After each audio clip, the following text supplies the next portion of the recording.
Good afternoon, everybody. Keith here. Hoping everybody's having a good day, enjoying life, living life, loving life. Wanted to get on and talk to everybody today about obligations and other securities of the United States, because this is information that's going to be very important in order to comprehend the 1099 process and setting off the debts and bills and everything that we collect and assign to our persons throughout our lives. And so I wanted to start out, we're all familiar with things like the Commerce Clause, Gold Clause, things like that. And it all comes down to Title 18 of the United States Code, Section 8, wherein we talk about the obligation or other security of the United States defined. And it's quite a short little section and very concise. And of course, when we talk about obligation or other securities, we're talking about financial instruments. And so we're going to read these, and this is going to include all the different instruments that are used in society today.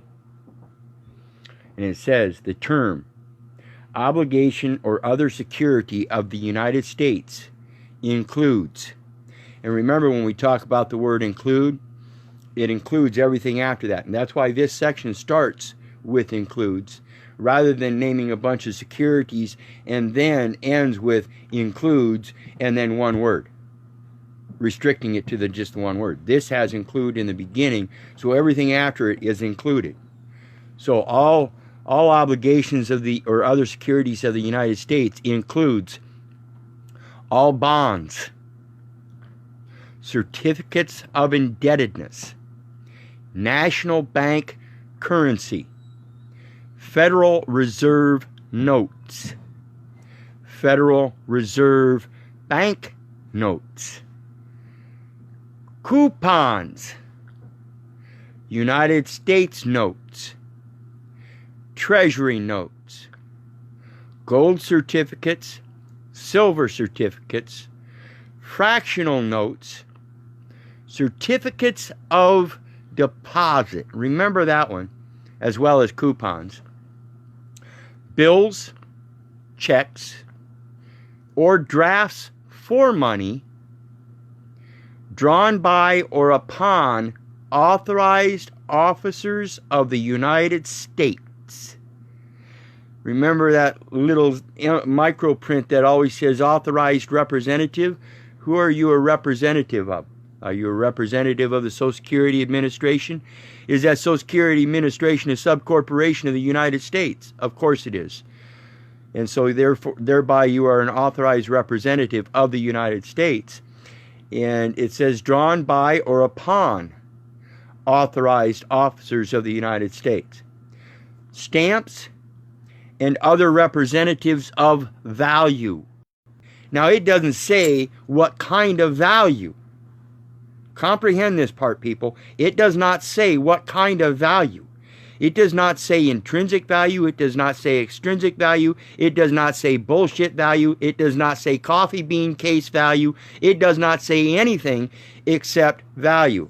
However, it is blue line highlighted, so we click on that, and it says their value, or their definition of value, clarified, is the word value means face, par, or market value, or cost price, either wholesale or retail, whichever is greater. Now again, they haven't discerned what face value, par value, market value is, so you have to look those up to try to find out what kind of value system they're talking about. But comprehend, none of this really matters because everything else they've got listed here all has the exact same value. How do we know this? We know the HJR 192 says Federal Reserve notes have zero value. And they're in this same category as all of the other bonds, certificates, and coupons, all of it. And so the intrinsic value of all of this is paper currency, paper notes, paper coupons. It's paper this, paper that. It's a paper value and not a real value. It's what somebody else wrote down on paper. So essentially, when you look at it in reality, it only has the value you give it to it. Okay? So, back to the definition: stamps and other representatives of value of whatever denomination. And if you look back behind this video, you'll see I posted a definition of denomination. Basically, it's a naming. You name your notes. You name your coupons. You name your bills. You name everything you draw. Issued under any act of Congress and, get this people, canceled United States stamps. Canceled United States stamps. Even if they're canceled, they have the same value. But remember again, that value is zero. Okay, so when we think about the obligation or other security of the United States, we're talking about all these things. Coupons, certificates, bonds, instruments. Instruments. Okay, so let's look at UCC 3-104, where we talk about negotiable instruments. Section 3 talks about negotiable instruments. And at 104 it says, except as provided in subsection C and D, negotiable instruments means an unconditional promise or order to pay a fixed amount of money with or without interest or other charges described in the promise or order, if it is payable to the bearer or to order at the time it is issued or first comes into possession of a holder. Okay? Instrument means a negotiable instrument. So any instrument is negotiable. Instrument means negotiable instrument. Therefore, any instrument is negotiable. How do we negotiate it? Well, let's look at UCC 8-501, and we're going to get a really nice look at what that birth certificate is. Securities account. Remember, when you get a birth certificate, you have to have a Social Security account. Why? Because you have to have an account in which to deposit it in. Who owns that account? A bank. What bank? Federal Reserve Bank. Remember when we looked at obligation in the United States? Federal Reserve Bank notes. The birth certificate is a Federal Reserve Bank note. Look at the bottom of your certificate of live birth, and you will see it says American Banknote Company or Mid-American Banknote Company. It'll say North American Bank. It'll have some kind of American Banknote Company. And that tells you it's a bank note printed by a banknote company.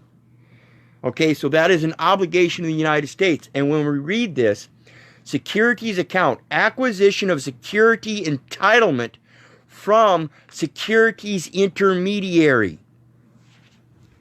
As holder of that birth certificate, you have just acquisitioned the security entitlement as holder in due course from the securities intermediary.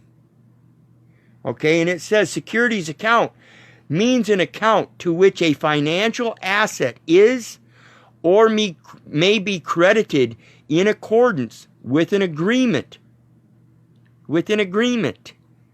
HGR 192, Public Law 7310, Commerce Clause, Gold Clause, 12 U.S.C. 411, Savings to Suitors Clause, foreign sovereign immunities. These are all agreements in pertaining to this right here. Because you can only have an agreement with somebody else of a like kind. You can only hold an agreement with somebody that has a security in that same entitlement. So, under which the person maintaining the account undertakes to treat the person for whom the account is maintained as entitled to exercise the rights that comprise the financial asset. The rights that comprise the financial asset is the rights of authorized representative to use that financial asset as entitlement holder, as holder in due course. Simply because you're authorized representative. They know this, and now you need to know this. You need to learn this. Disciple, to learn. I think I posted that one here just recently too. So now let's look at the rest of it. It says B, except as otherwise provided in subsections D and E, a person acquires a security entitlement if a securities intermediary indicates by a book entry that a financial asset has been credited to the person's securities account. Social Security account, that is the securities account, and you have been given an entitlement through that security entitlement by assignment of that account as authorized representative.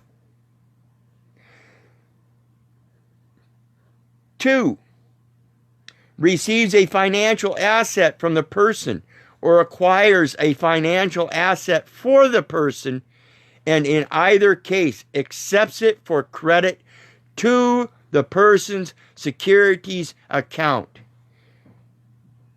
Once you get it, accept it by authenticating it, placing a DBA on it, entering your UCC1 lien, placing it in the lien.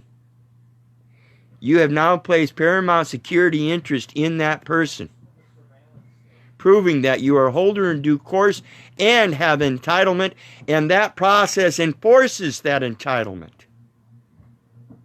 Now you can go forward with your 1099 processes and making your order to pay. You are no longer promising to pay by using the Federal Reserve notes. You are now capable of offsetting the books, set off of the books, by accepting for value and tearing off that bottom portion of the bill statement, which is a coupon. Remember, obligation or other securities of the United States includes all bonds, certificates of indebtedness, national bank currency, Federal Reserve notes, Federal Reserve bank notes, coupons. It doesn't say what kind of coupons, it just says coupons. And this one is not blue highlighted underlined. So there is no distinct specific definition of coupon, it just includes coupons. So when the electric company sends you a billing statement and down at the bottom it says, please detach the payment coupon. It's a payment coupon. They are not directly telling you you have to pay. They are not telling you directly that you have to directly promise to pay. They're just telling you to tear off that coupon and send it in with your payment. They are not teaching us how to make that payment, though. There are 2 ways to make a payment. You can promise to pay, or you can draw an order to pay. You are the drawer. You draw your command. You draw the law. How do you draw the law? By restating their law. UCC 8-501, securities account. Acquisition of security entitlement from securities intermediary. I have established that I have acquired that as holder in due course by authenticating it. You and I both now, it is now recognized by both you and I, it is now recorded by both you and I, that I am the holder in due course, and I am the entitlement holder of the securities account, and therefore entitled to enforce payment by order. I hereby order payment made by the person of account. The account is Social Security account, exemption ID number signature by authorized representative for the person named in the instrument as Keith. So think about this stuff, people, and learn this stuff. This is all important stuff. Real quick before I leave, I'm going to talk real quick here. What was it? An instrument is a note if it is a promise, and is a draft is if it is an order. Like I said, what are you going to draw? Are you going to draft? Are you going to draft an order? If an instrument falls within the definition of both note and draft, a person entitled to enforce the instrument may treat it as either. A person entitled to enforce it. And this is important, people. This is a very important concept to understand, to comprehend. Entitled to enforce.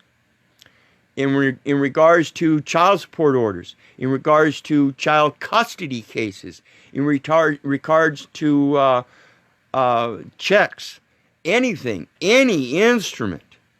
Who is entitled to enforce it?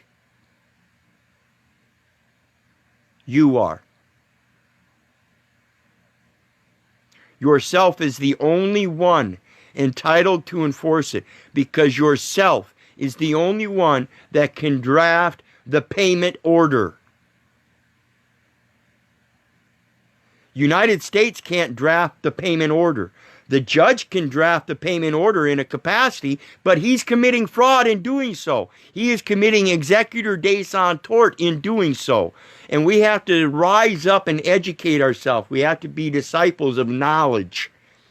Learn this knowledge so that we can enforce our entitlement of the securities account, known as the Social Security account. So again, when we're trying to set up our PMAs and do all this stuff, it's important to know this information and how to apply it. And when we apply it, again, I'm going to read this because this is important information in learning how to apply this information. An instrument, again, this is UCC 3-104, where it gives certain definitions here. And this definition of an instrument is a note if it is a promise, and is a draft if it is an order. Despite the fact that they are two different things, however, if an instrument falls within the definition of both note and draft, a person entitled to enforce the instrument may treat it as either. So when we're doing our 1099 process, accepting this stuff for value, and filing the 1099A, 1099C, the 1099 OID with the 1096 cover sheet, and whether we're filing it with a 3949A fraud determination or 14242 tax evasion information, we're going to file it as a payment, an order to pay, not a promise to pay. And so and that's why I tell everybody language is so important. We have to learn the differences so that when it comes down to time to draft that payment order, we know we are drafting a payment order and not making a promise to pay. The United States has already made a promise to pay, and that is why we see U.S. 18 U.S.C. 8 obligation or other securities of the United States in the federal code, and it is uniform throughout the jurisdictions by being placed in many different parts of the code. Social Security Act states that the agents and people acting in regards to any agency, corporation, or private entity in assessing or trying to enforce any part of the administration of Social Security is not allowed to enforce it against the objection of either parent. Why? Because they have a promise not to infringe upon us financially. Because they have monopolized the financial obligations. They have stated it clearly through the Savings to Suitors Clause in the Federal Reserve Act. They have stated it clearly through the Foreign Sovereign Immunities Act. This United States obligatory system is not purveyed unto myself unless I subject myself to it. I'm not an obligation of the United States. They are not obliged to treat me in any way. However, I am obliged that if I'm going to use this financial system, I need to know how to use it. And one of the things that we need to learn is that this is part of the system they use. The Uniform Commercial Code on the state level. And it is uniform with the way the federal government works in regards to the Securities Exchange Commission and how all these bonds and notes and coupons and bills and statements are all being traded. Every time you write a note, every time you draft a note, an instrument is a note if it is a promise, and it is a draft if it is an order. So every time you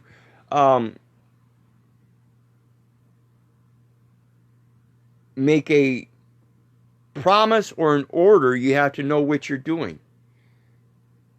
When you write a note, it's an IOU note. IOU, it's a promise to pay.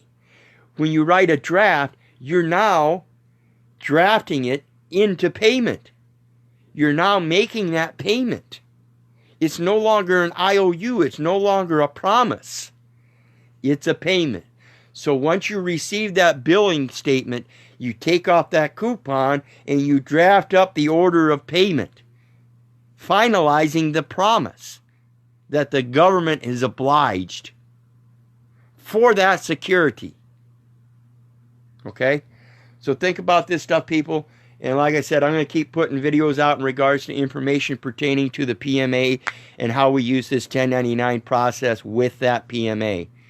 Because even though we establish ourselves as a private member association, we live on this land, and we still have to be able to use the monetary commercial debt system that is in place. Again, like I said, however, I hope we learn how to use it in a means of prosperity and teaching our fellow man how to use it for our own benefit, rather than in the profit system to use it as a taking advantage of our fellow man to make that profit. There are people out here that are selling this 1099 process without comprehending that there are other steps that we need to take in order to be fully successful in this. And that is in establishing our PMA, we have to do our DBA and the UCC and the copyright. All of this stuff that we need to be able to appropriately draft payments. We no longer want to make notes. We don't want to send them a note to pay, because we're saying that we're going to pay ourselves. That's let's clarify. Are we drafting? Did you just draft an order as a promise for me to pay, or did you just draft an order for the payment to be made by my person? Because I can completely agree with that. But see, when it comes to a commercial system, and payment, and you want me to serve time in jail, I'm sorry, but I don't see where the UCC regulates that kind of performance. If you want that kind of performance, then that'll have to take an additional contract. I don't see that written up in here in regards to my benefit in serving that time. I mean, I don't see it a benefit for you to feed me that bullshit slop that you put on these plastic trays and then give me rubber cups and rubber utensils to try to eat it with. You ever tried to eat a steak with a rubber fork spoon, or what they call a spork? I don't call that a benefit. I don't call it a benefit to eat chemicals. I'd rather eat the good food that I have in my garden outside my front door rather than be locked in a cage and served by your goons. So next time when you want to pull me into one of your courts and draft an order, you better make sure you comprehend. I know contract law well enough now that if you want to fucking draft an order such as making me serve time, you're the motherfucker drafting the order. You better be sitting across that fucking table from me eating with a spork your own goddamn self. How's that for equal consideration and equal benefit, motherfuckers? So comprehend this stuff, people. I hope what I put out today has helped you comprehend it just a little bit more, because it's very important to realize the difference in even just these small little 4 and 5 letter words that they're using against you. When you go get a loan, who's drafting? Who's writing a note? Ask them, is this a note or is this a draft? Ask these bankers so you can find out if they really know what the fuck they're doing. Make sure you read these documents so you can see these little words and ding, wait a minute. If it's a draft or a note, either way, it's involved in a security. Because if it starts out as a note, it's a promise somewhere. A promise of what? Promise that I get to sit in jail for 40 days? No, it's a promise to pay. Pay what? What's the value? We got so many questions we need to clear up to figure out what's going on. What is the value? What am I paying? What species of money would you like me to pay in? Would you like me to offer up coffee beans, or would you like me to pay that in grains of rice? I mean, let's get literal here, people. Is this a commodity species of money, or is this a fiat species of money? We've got to clarify all this stuff. Would you like me to draft that myself, or would you like to take it upon yourself and enter a plea of not guilty and draft this shit yourself so we can hold you liable for the same detriment?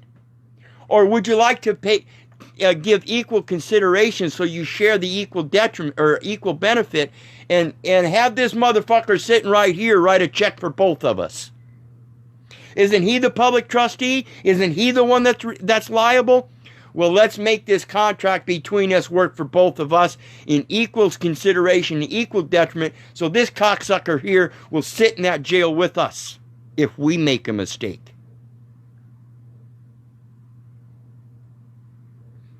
So let's, when it comes down to the persons, all parties being identifiable and identified, let's make sure all the instruments are identified and identifiable as well. Because no matter how you look at it, the presumption resides that you are the authorized representative giving an unambiguous authorized signature on the instrument and not being held liable, or not supposedly not being liable for that person named in the instrument. So either way you look at it, when they try to enforce this stuff on you, they know what they're doing against the laws that they've written themselves, that they've legislated themselves, that they abide to by themselves, that they know themselves. Because if you think they're taking all these bonds and investing it and then turning around and not knowing that they're supposed to do their own DBAs and UC1s and all this stuff to protect those assets as they get them, you're wrong. They know exactly what they're doing. And when they collect those assets, they've already got this process completed. They've already got their dual citizenship taken care of. They've already got it recognized on the record that they realize they're a state citizen and a national citizen, a federal citizen, and that they operate dually to pass those notes between entities. That's all you're doing, is you're passing a note. If you want to stop it, then you grab a hold of that coupon, you take it out of their system, and you put it in your system by drafting the payment in exchange under 12 USD 411 for lawful coin. Now the books have been settled and ledgered appropriately. And if they don't accept it, then they're not accepting it as an order, and therefore the order hasn't been made properly. So we have to go find out what the proper payment is. And that's, like I said, the 1099 process. So think about this stuff. Realize you've got It resides in all the different codes, so you have to learn this stuff. That's why I urge people to do your research. I'm not doing this because I don't think it's pertinent. I'm not doing it because I don't want to be in the system. And so I've not been in the system. I haven't been using it. I've been doing barter and trade for the last 3.5 years or so. But there's going to be a day where I need to get back into it. It's been tight. I mean, I ask for gratuities and they don't come. I mean, there are some people out there that send me some gratuities, but it's not like I'm getting enough to make a living. It's not like I get to go out and live like everybody else and buy my own groceries and eat the foods I like. I get a chance to buy some of the things that are a matter of convenience, and if I run out of money, I get to do without those conveniences. And I'm living under somebody else's roof. I'm living by their ways and means. I still don't have another automobile yet. I'd like to be able to get back into the commercial system and use it appropriately. Go down to the car lot, make me a cash deal, turn around and send in my draft, and pay that thing off and walk off the car lot. Or travel off the car lot. Someday. One day soon. And this is the way it's supposed to work. I mean, I've worked my ass off for this supposed government under this securities so they could benefit and make their legislation so they could indoctrinate even more of us through this public education and all this by not allowing us to have this information.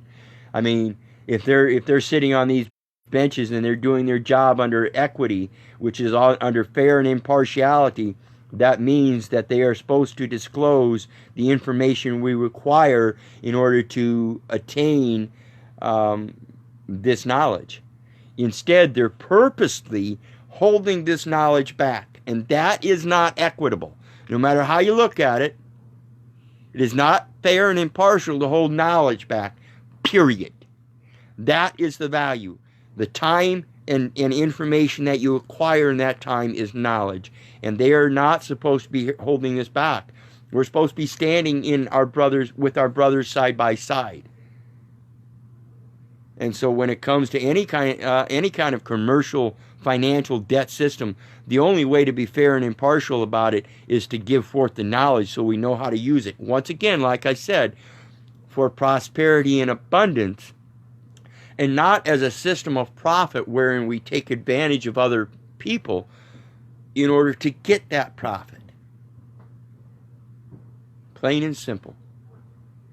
We're supposed to do good works, not deceitful works, injurious works, harmful works. Whether we realize it or not, no matter what our intent is, we are enabling a system and thereby being part of that corruption if we are not stepping forward in the right capacity with the right intent. Like I discussed with my brother the other day, we can't put all this 1099 information out there and say this is how you do it and have people wanting to do this process without having a foundation of knowing the information behind it so they can stand behind it themselves. If you're going to do this 1099 process, you can't whine and cry about it when it doesn't work and then go run into somebody else asking them why it didn't work. You have to be able to use this process and know why it doesn't work itself. Yourself. Otherwise, you don't know how to use it. And you shouldn't be using something if you don't know how to. That's why it's important to put this information out little by little. And I can't comprehend it for you. You have to learn it and be able to comprehend it yourself according to your own truth. Again, this is one of those places I'm going to tell you, my truth is not your truth is not my truth. It will not, my explanation of it will not even work for you. You have to learn this stuff yourself. You have to comprehend your own ecclesiastical standing. You have to comprehend how to construct your own PMA, how to enter it into the courts. You're not going to enter these private documents into the court. You're going to enter a notice to the courts that they exist and that you are operating. And this is where they can see that the DBA is listed. They can see where the UCC one is listed. They can see the file which declares the copyright. They can see the file which declares the PMA. All of this stuff. You're just going to be entering notices. In other words, you're going to notes. You're going to give them notes that these records exist and that you're always going to be willing to stand up and draft the payments. So think about this stuff, people. And again, like I said, I hope this information helps you. We've got to come together and get to a point where we can eventually help each other learn this without a public education system, without having to get involved in the Social Security program. There's going to come a day where we're going to be able to, again, establish a fair exchange system within our own communities whereby people can go to these farmers markets and say, hey, man, I made some homemade jam out of those apples I got from the lady across the way here last week, and it's already processed. Can I give you like 10 jars of this homemade jam in exchange for a basket of these hot peppers so I can make some hot sauce or something?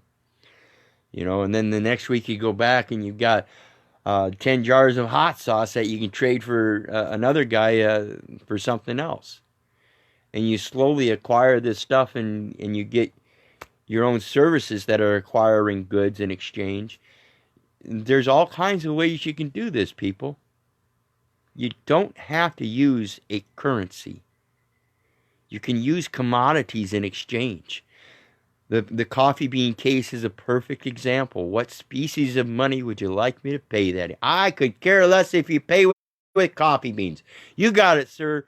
Hereby make a drafted payment in 1,481 3/4 coffee beans. You can keep the other quarter coffee bean as a tip.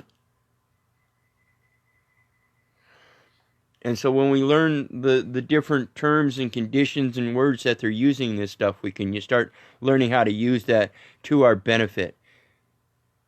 And again, that's why it's so important to learn this stuff, and I'm putting it out there.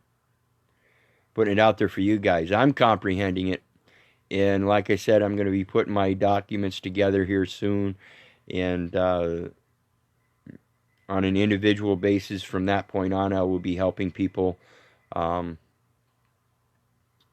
gather information according to their own circumstances.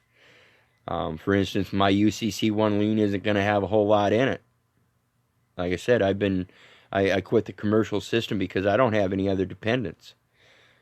But you people that have dependents, you're going to want to put their birth certificates and their medical records and all that kind of stuff in that UCC1 lien. That's all part of your intellectual property, and therefore it's going to be a lengthier list. It's going to have different things. Some of you have properties already acquired that you're going to want to put in there and fix the land patents, fix the record. They've got it listed as a residential property and taxing you. If it's private property, it shouldn't be on the tax rolls at all. And so your UCC1 lien, even after you establish it, will change over time. And this is all information you have to know and learn. And so the whole thing is going to be a process. It's not going to happen overnight. Nobody is ever going to be able to establish it perfectly the first time out. So therefore, you're going to have issues with doing this 1099 accepted for value or whatever, and having to go back to other people that know the process and ask them. But if you're going to continuously do this process and not know how to use it, and then depend on somebody else to fix it for you, you're just going to end up screwing yourself and your younger generations the same way. That's why it's so important to learn this stuff yourself. I can't comprehend it for you. So, in the meantime, remember, people, if it wasn't for you, I wouldn't be doing this. God bless. Have a great day.